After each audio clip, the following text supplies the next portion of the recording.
Buenas tardes, les habla el profesor Julio Galíndez desde aquí del Instituto Técnico Jesús Obrero ubicado en Los Flores de Catia, y el tema que nos compete en el día de hoy tiene que ver con mi experiencia en cuanto a estrategias docentes en ciencias sociales.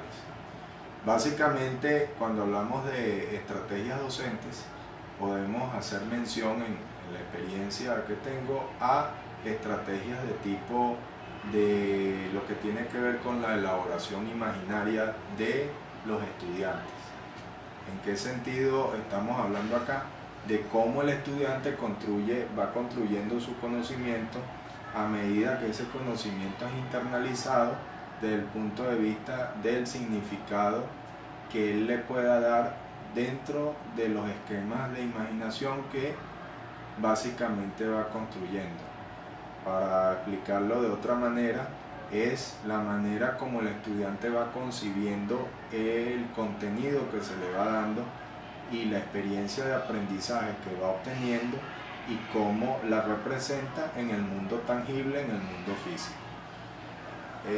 Podríamos decir, dentro de esas estrategias de elaboración imaginaria, que ellas permiten primero fijar el conocimiento como he manifestado, y permiten también fijar la atención.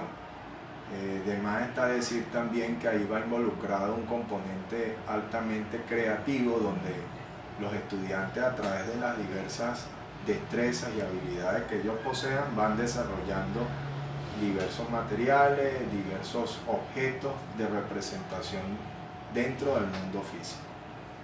Podríamos tocar ahí lo que tiene que ver con las caricaturas, podríamos tomar en cuenta también las ilustraciones y podríamos también hablar de los juegos de tipo lúdico, es decir, aquellos juegos que más allá de recrearnos nos permiten aprender y nos dejan una enseñanza. Dentro de las estrategias docentes en ciencias sociales tenemos en sus tipos las que corresponden a estrategias de elaboración imaginaria.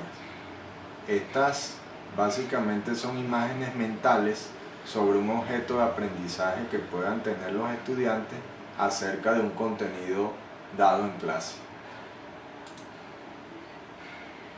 Aquí podremos ver, por ejemplo, la construcción de modelos geográficos en caso tal que la clase haya sido desarrollada sobre un contenido que tenga que ver con geografía de Venezuela o geografía general. En segundo lugar, tenemos el fundamento, es decir, el por qué se justifican dentro de la enseñanza este tipo de estrategias. En primer lugar, podemos decir que dirigen la atención. En segundo lugar, que permiten fijar la información sobre esquemas de contenido y esquemas de conocimiento que se desea que el estudiante se apropie de ellos. Y por último, podemos decir que está fundamentado esto en postulados del pedagogo Lev Vygotsky, que básicamente habla de zonas de desarrollo próximo como zonas de aprendizaje para los grupos de estudiantes. Es decir, aquí intervienen los pares de los mismos estudiantes.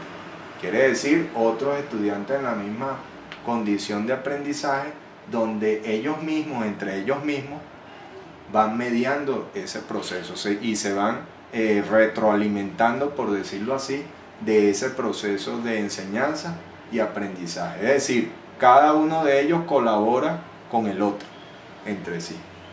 Asimismo, podemos establecer diversas categorías que tienen que ver, en primer lugar, con las que corresponden a imágenes que ya están preelaboradas y que nosotros podemos hacer uso de ellas en el salón de clase para hablar de un contexto histórico, de un personaje o de un evento en sí de la historia. Aquí tenemos, por ejemplo, el caso de el destierro de Cipriano Castro durante el inicio del siglo XX. Tenemos caricaturas e ilustraciones que no están preestablecidas, sino que en este caso son elaboradas por el propio estudiante.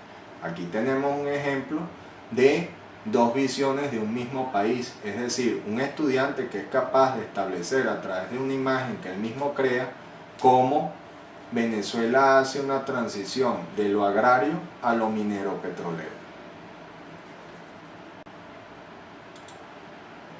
De igual manera, dentro de esas imágenes autocreadas tenemos las infografías, que como su nombre lo indica, me establece una información pero muy gráfica a través de pocos conceptos muy concisos y precisos, pero apoyándose mucho en la imagen, en el grafismo. Y líneas del tiempo, que en este caso, por ejemplo, me permiten establecer sucesiones de eventos, de hechos importantes. En este caso es una sección de una línea del tiempo construida por un estudiante donde habla de las causas básicas de cómo los Estados Unidos fueron desarrollando su política imperialista en un tiempo determinado a partir del siglo XIX hasta principios del siglo XX en Latinoamérica y el Caribe. Aquí tenemos un modelo geográfico que a pequeña escala explica la órbita del planeta Tierra alrededor del Sol y que nos permite, para el caso de los contenidos de geografía, ciudadanía e historia de primer año, de educación media, hablar de zonas climáticas y nos permite hablar también de las estaciones, del porqué de las estaciones. Entonces, aquí representamos la Tierra, aquí está representado el Sol, la órbita terrestre, los equinoccios, los solsticios, de acuerdo a la forma de la órbita, y cómo de allí se derivan las diversas zonas climáticas del planeta, en el caso de las zonas templadas, la zona intertropical y las zonas polares. Aquí vemos, esto es un ejemplo de un modelo sencillo pero más elaborado. Aquí tenemos otro modelo mucho más sencillo que nos permite demostrar al estudiante cómo es el movimiento entre las placas, movimientos transformantes, movimientos de divergencia y convergencia, que nos permiten también establecer el porqué de las masas continentales y de cómo nuestro planeta es un sistema dinámico que en permanente construcción se desplaza. Tenemos una muestra de juegos lúdicos asociados a diversos contenidos de historia del mundo, historia universal. En este caso son representaciones lúdicas sobre contenidos que tienen que ver con el mundo antiguo en Egipto, en el caso de Mesopotamia. Este es otro juego de Egipto. Estos son ejemplos de las producciones de algunos de mis estudiantes de segundo año de educación media. Como ven, aquí los estudiantes demuestran su creatividad a medida que en paralelo van representando en objetos tangibles, objetos del mundo físico, todo lo que aprendieron durante la clase acerca de las características políticas, sociales y económicas de todas estas grandes civilizaciones del mundo antiguo.